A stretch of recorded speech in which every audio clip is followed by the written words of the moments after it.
ధర్మస్థల గత కొన్ని రోజులుగా మనం చూస్తూ ఉన్నాము. అసలు ధర్మస్థలంలోని ఎందుకు ఎటువంటి సమాచారం లేదు అంటే, ఈ వ్యక్తి చెప్పిన తర్వాత కూడా ఎందుకు ఎటువంటి సెర్చ్ ప్రాసెస్ అనేది జరగట్లేదు అనుకున్న టైంలో రీసెంట్గా మనం చూస్తున్న ఆయన చెప్పిన 15 ప్లేసెస్లోని 11 ప్లేసెస్ అయితే ఇప్పటికే మొత్తం కూడా గాలించడం జరిగింది. అండ్ నిన్న అంటే అప్పటి వరకు కూడా ఎటువంటివి ప్లేసెస్ అనేవి తవ్వినా సరే ఎటువంటి ఎముకలు కానీ ఏవి దొరకలేదు, అతను చెప్తుంది అబద్ధం అని చెప్పి జనాలందరూ అనుకుంటున్న టైంలోని నిన్న అనూహ్యంగా 4 డెడ్ బాడీస్ అయితే బయటికి రావడం కూడా జరిగింది. సో దీని గురించి మాట్లాడితే వాళ్ళు మనతో పాటు సీనియర్ జర్నలిస్ట్ దుర్గా వడ్లం నిన్న ఉన్నారు. మ్యామ్ నమస్తే. నమస్తే అండి. రైట్, ధర్మస్థల గతంలోని మనం మాట్లాడుకున్నట్టు ఈయన చెప్పినవి పోలీసులు నమ్మొచ్చా నమ్మకూడదా, తవ్వకాలు చేస్తారా చేయరా అనుకున్న టైంలో చేస్తున్నారు. కొన్ని చోట్ల దొరుకుతున్నాయి, కొన్ని చోట్ల దొరకట్లేదు. ఇతను చెప్పింది అబద్ధం అని కొలిక్కి వచ్చే టైంకి నిన్న 4 డెడ్ బాడీస్ బయటికి రావడం కూడా జరిగింది. ఇప్పుడు ప్రభుత్వం ఏ విధంగా వ్యవహరిస్తుంది అంటే డిపార్ట్మెంట్ మీద ఎటువంటి ఒత్తిడి పడే అవకాశాలు ఉన్నాయంటారు? ఇంకా ఇతను చెప్పిన ఇంకా మూడు ప్లేసెస్ కూడా ఉన్నాయి కాబట్టి అక్కడ కూడా శవాలు దొరికిన తర్వాత ఏం చేయబోతున్నారట? ఇప్పుడు శవాలు ఎన్ని దొరికాయని కాదండి, అతను చెప్పిన చోట దొరికాయా లేదా అంటే అతను చెప్పింది కరెక్టే అని మనకు అనిపిస్తుంది. మనం కూడా కొంచెం సందేహపడ్డాం, అంటే నిజమా కాదా, అవి అసలు నిజంగా దొరుకుతున్నారా లేదా, ఇతను ఊరికే చెప్తున్నాడా. ఎందుకంటే ఎప్పుడో 15 ఏళ్ల క్రితం ఇతను స్కావెంజర్గా పనిచేశాడు. తర్వాత నేను పాతి పెట్టాను 100 శవాలకు పైగా అన్నాడు. లాస్ట్లో పాతిపెట్టిన శవం ఒక స్కూల్ పిల్లది, స్కూల్ డ్రెస్ తోటే పాతి పెట్టాను నేను. మనం ఇంకంతకంటే దాని గురించి మాట్లాడలేము, ఎందుకంటే అంత ఘోరమైన విషయం అది. ఆ తర్వాత నేను భయపడి పారిపోయాను అన్నాడు అతను. సో మళ్ళా ఎందుకు వచ్చాడు, ఇతను వెనకాల ఎవరున్నారు, ఇన్ని సందేహాలు మనకు వచ్చాయి. అయితే ఆయన చెప్పింది సరైన విషయం అని ఇప్పుడు తెలుస్తోంది. కాకపోతే ఏంటంటే ఎక్కువ సార్లు కాంగ్రెస్ ప్రభుత్వం ఉంది, 1-2 సార్లు బీజేపీ ప్రభుత్వం ఉంది. ఏ ప్రభుత్వాలు ఉన్నా కూడా ఇది అంటే పుణ్యక్షేత్రం ఇది. తర్వాత ఒక కుటుంబం అధీనంలో ఆ ధర్మస్థల అనేది నడవబడుతోంది. వీరేంద్ర హెగ్గడే అనే ఆయన దానికి పెద్దగా ఉన్నారు. తర్వాత అతను రాజ్యసభ సభ్యులు. అంటే మరి ఆ కుటుంబానికి సంబంధం ఉందా, బయట వాళ్ళు చేశారా, లేదు రాజకీయంగా ఎవరైనా ఇందులో ఇన్వాల్వ్ అయి ఉన్నారా? ఎందుకంటే మొన్న ఒక మంత్రి కూడా అక్కడికి వచ్చి మాట్లాడదాం అనుకుని మళ్ళీ వెనక్కి వెళ్ళిపోయారని మనకు తెలుస్తోందండి. ఆ తర్వాత ఇంకొక వ్యక్తి కూడా నేను వివరాలు ఇస్తాను నాకు తెలుసు అని ముందుకొస్తే కూడా తీసుకోలేదు అని కూడా ఒక మాట వచ్చింది. సో ఇవాళ ఎవరైతే ఈ స్కావెంజర్ ఉన్నారో ఆయన చెప్పింది చోట వెతికితే నిన్న 4 శవాలు దొరికాయి. వాటిని ఫారెన్సిక్కి పంపించడం జరిగింది. ఇంకా 3 చోట్ల ఇంకా తవ్వకాలు జరగాలి. మొత్తం మీద అంతకుముందు ఎముకలు, పుర్రెలు, తర్వాత అస్థిపంజరాలు ఒక 2-3 దొరకటం జరిగింది. సో ఇది ఏ వయసు వాళ్ళు, అమ్మాయిలైనా అంటే మహిళలు, తర్వాత పిల్లలు, యువతులు ఎవరెవరు ఇందులో అనేది తెలుసుకోవడానికి ఫారెన్సిక్ రిపోర్ట్ రావడానికి మనం వెయిట్ చేయాలండి.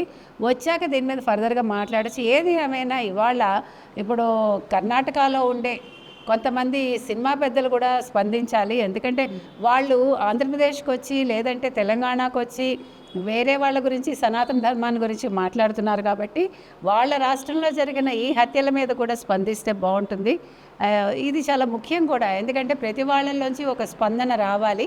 ఏ ప్రభుత్వం ఉందని కాదండి, ఎవరికి అన్యాయం జరిగింది, తప్పు ఎక్కడ జరిగింది, ఎవరు చేశారు, ఎందుకు చేశారు, ఈ విషయాలైతే బయటికి రావాలి. ఇవాళ ధర్మస్థల అనేది ఒక పుణ్యక్షేత్రం, అక్కడ అడవులు ఎక్కువ ఉన్నాయి. అసలు అలాంటి చోట ఇట్లా జరగటం ఏంటి, ఎందుకు జరిగింది, ఎవరు చేశారు, ఎందుకు చేశారు. ముఖ్యంగా టెంపుల్కి సంబంధించిన వాళ్ళు అంటున్నారు కాబట్టి ఇప్పుడు టెంపుల్ మీద ఎటువంటి ప్రభావం పడుతుంది అంటారు? మరి ఇప్పుడు టెంపుల్కి రావడానికి కూడా భయపడతారు కదండి.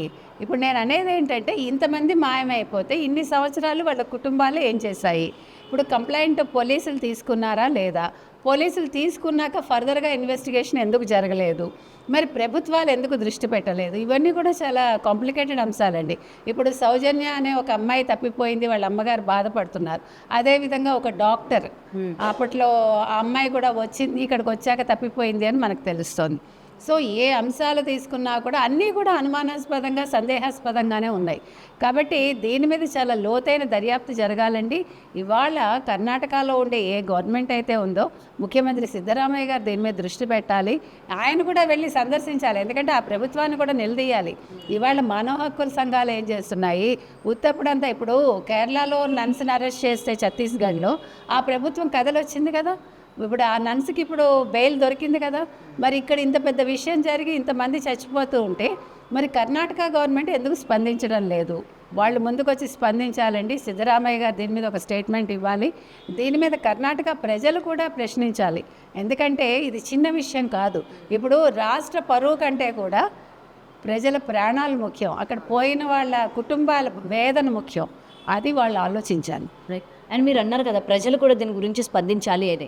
ఎటువంటి కార్యకర్తలు కావచ్చు, లేకపోతే సినీ సెలబ్రిటీలు కావచ్చు, అక్కడికి వచ్చి సభలు పెట్టినప్పుడు ఏమైనా మాట్లాడితే ఇది మీరు తప్పు మాట్లాడారు అని చెప్పి వెంటనే వాళ్ళు గొంతెత్తి మాట్లాడుతూ ఉంటారు. మరి ఇంత దారుణం జరుగుతున్నప్పుడు అక్కడ ఉన్న ప్రభుత్వానికి కానీ, డిపార్ట్మెంట్ కానీ వీళ్ళు ఏమైనా భయపడి రేపొద్దున మన ప్రాణాలకు ఏమైనా ముప్పు రావచ్చేమో అని సైలెంట్గా ఉన్నారు అనుకోవచ్చా? ఉండొచ్చండి. ఇప్పుడు నేను అనేది అదే, మీరు బయటకు వచ్చి వేరే రాష్ట్రంలో గొంతులు విప్పడాలు కాదు, మీ సొంత రాష్ట్రంలో మీరు గళాలు విప్పండి, మీరు ప్రశ్నించండి. అక్కడ కూర్చొని ప్రశ్నించకుండా ఇక్కడికి వచ్చి ఆంధ్రప్రదేశ్ ప్రజలను లేదా ఆంధ్రప్రదేశ్ నాయకులను, రాజకీయ నాయకులను ప్రశ్నించడం కాదు. తెలుగు వాళ్ళు ఏమి మీకు ఊరికే దొరకరు. అది నేను చెప్తూ ఉన్నది. మీ కర్ణాటకలో జరిగిన దాని మీద కూడా మీరు ప్రశ్నించండి. ఇప్పుడు తప్పు ఎక్కడ జరిగినా తప్పేనండి. ఎవరి ప్రాణమైనా ప్రాణమే. అక్కడ ప్రాణానికి భాష ఉండదు, ప్రాణానికి కులం మతం ఉండవు. ఓన్లీ థింగ్ ఎందుకు జరిగింది అనే దాని మీద మీరందరూ కూడా పోరాడాలని మనం కర్ణాటక ప్రజలు కూడా విజ్ఞప్తి చేస్తున్నాం. అలాగే అదేవిధంగా సినిమా సెలబ్రిటీస్ కూడా మాట్లాడాలి.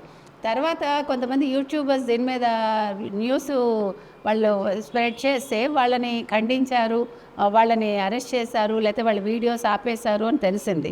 So sorry for the ma'am, ఇప్పుడు మీడియా కూడా అంటే బిగ్ టీవీ మీడియా కూడా అక్కడికి వెళ్ళినా కూడా బెదిరింపు చర్యలు కూడా చేపడుతున్నారు. ఇది చూసారా, అంటే అక్కడ ఏదో జరిగింది. సో అదేంటి అనేది ప్రభుత్వమే ముందుకొచ్చి దాని మీద నిర్ణయం తీసుకోవాలండి. అసలు మీడియాని మీరు ఎందుకు ఎలో చేయరు? ఇది చాలా ముఖ్యం. ఇప్పుడు కర్ణాటక ప్రభుత్వం కూడా ఇది మా రాష్ట్రానికి సంబంధించింది, దీని గురించి మీరు మాట్లాడకూడదు అనడానికి వీలు లేదు. ఎందుకంటే మీడియాకు కూడా హక్కు ఉంటుంది, మీడియానే తెలియజెప్పేది కాబట్టి మీడియాని మీరు ఎలో చేయాలి, మీడియాకి మీరు స్వతంత్ర ఇది ఇవ్వాలి. తర్వాత ఎవరైనా వాళ్ళని ఇబ్బంది పెడుతున్నా లేకపోతే బెదిరిస్తున్నా ప్రభుత్వం దాని మీద దృష్టి పెట్టాలండి. పోలీస్ వ్యవస్థ కూడా దానికి అనుగుణంగా పనిచేయాలి. ఈ విషయాన్ని మాత్రం ఇంతటితో వదలకూడదు, దీని అంతు చూడాలని మనం ఈ సందర్భంగా కోరుతున్నాం. Thank you ma'am. For more videos like this, subscribe Big TV channel.